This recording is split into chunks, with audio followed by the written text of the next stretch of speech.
মাহবুব ভাইরা সবাই কেমন আছেন? আমি আজকের ব্লগ শুরু করছি সকালে। এই যে এখন আমি রুটি নিয়ে বেলে নিয়েছি। এখন আমি রুটিগুলো ছেঁকে নিব, তারপর ভাজি দিয়ে খাবো ইনশাল্লাহ। আজকের ব্লগটা শুরু করলাম রুটি বানানো দিয়ে। বানাতে খুব কষ্ট হয়েছে। হাব্বি ময়দাগুলো গুলিয়ে দিয়েছিল গরম পানিতে, বাট এত শক্ত বলার বাইরে। আমার খুব কষ্ট হয়েছে। আমার হাতগুলো এমনিতে ব্যথা, আমার হাতে বেল্ট পরতে হয় আঙ্গুলে, আরও প্রচুর ব্যথা পেয়েছি। কি আর করা। বিকালের দিকে ডোনাট বানাবো, বিস্কিট বানাবো বাচ্চাদের জন্য, আপনাদের সাথে অবশ্যই শেয়ার করব। আমি এখানে রুটি ছেঁকে নিচ্ছি। আলহামদুলিল্লাহ, এই যে আমার রুটি ফুলতেছে। যেখানে আমি ভাত বসিয়েছি, ভাত ফুটতে দিয়েছি। এটা আমি গরু গোস্তের কালা বোনা করবো, তাই গরু গোস্ত ভিজতে দিয়েছি। আর এখানে আমি তরকারি রান্না করবো গরু গোস্তের, তাই ভিজতে দিয়েছি।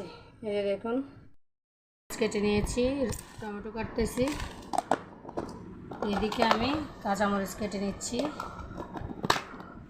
তারপর ঝুরা মাংস করার জন্য গোস্তের কোয়াবগুলোকে আমি কি করেছি, জোড়া করে হাত দিয়ে ছাড়িয়ে নিয়েছি। টমেটো, কাঁচামরিচ ফালি আর পেঁয়াজ কুচি, এগুলো দিয়ে এখন ভাজবো।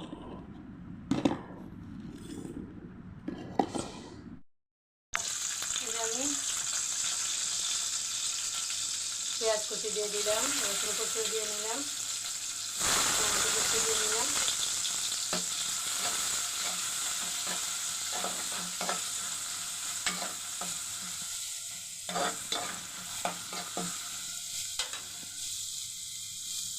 একসাথে করে নেব।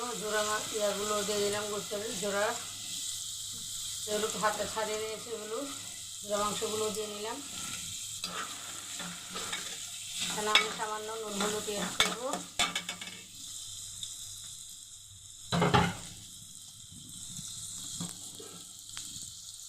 সুন্দর কালারের জন্য।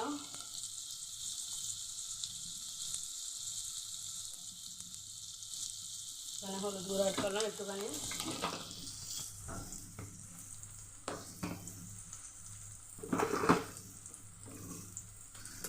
লাল মরিচের গুঁড়ো অ্যাড করবো, তাহলে অ্যাড না করলেও চলে। তারপরে অ্যাড করলাম একটুখানি জিরে গুঁড়া, একটুখানি মাংসের মশলা, জাস্ট ভালো লাগার জন্য, এতে সুস্বাদু লাগবে এই আর কি। আর এখন একটু নুন অ্যাড করবো। আমার নুন বলতে ভালো লাগে আসলে। একটু নুন অ্যাড করে দিলাম।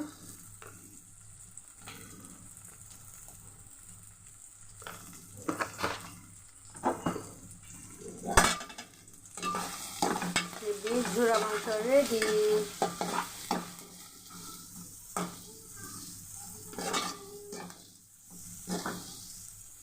ডান আমার ঝুরা মাংস।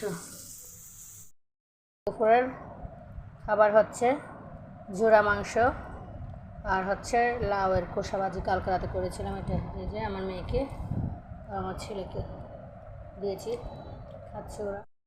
আমি বিফ কারি করবো। এখানে আমি 2-3টা পটল আর 2-3টা কাঁকরোল দিব হাব্বি আর ছেলে মেয়ের জন্য। আমি তো গরুর মাংস খাই না। এখানে আমি হাড্ডি আর বিফ একসাথে মিক্সড করে রান্না করছি। বিফটা কষানোর পরে তারপর দিব। আর এদিকে আমি রান্না করছি গরুর মাংস কালা বোনা।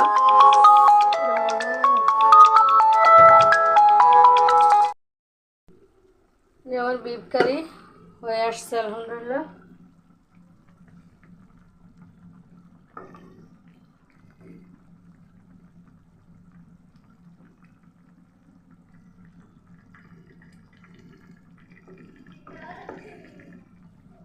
হয়ে গিয়েছে।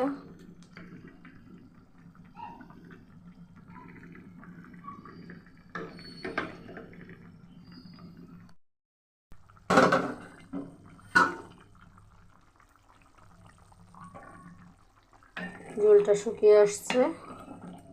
এটা আমি করব কালা বোনা, গরুর মাংসের কালা বোনা। গোস্তগুলো আমি বড় সাইজের কেটেছিলাম, দেখি শুকায় আসছে। ঝোলটা একদম শুকিয়ে নিব, তারপর রেডি করবো, অবশ্যই আপনাদের সাথে শেয়ার করবো। আমার গরুর মাংস কালা বোনা প্রায় রেডি। এদিকে আমি পেঁয়াজ আর লাল মরিচ দিয়ে বাগার দিব, তাহলে আস্তে আস্তে আস্তে আস্তে সম্পূর্ণ গরুর মাংসটা কালো হয়ে আসবে। এই যে দেখুন কি সুন্দর হয়ে আসছে, মাশাআল্লাহ। আলহামদুলিল্লাহ, আমার গরুর মাংস কালা বোনা রেডি। এই দেখুন কি সুন্দর কালার এসেছে, মাশাআল্লাহ। ডোনাট বানালাম পুলি কুটে, আচ্ছা বাচ্চাদের জন্য বিস্কিট। এখন রাত বাজে কয়টা? রাত বাজে 9:52। রান্নাবান্না শেষ করে আমি পুলি পিঠে আর ডোনাট আর বাচ্চাদের জন্য বিস্কিট তৈরি করলাম। আমার ওভেনে দিব না আমি, তাই আমি এখন চুলার কড়াইয়ে ভাজবো। একটা করে আমি পুলি পিঠা দিয়ে নিচ্ছি।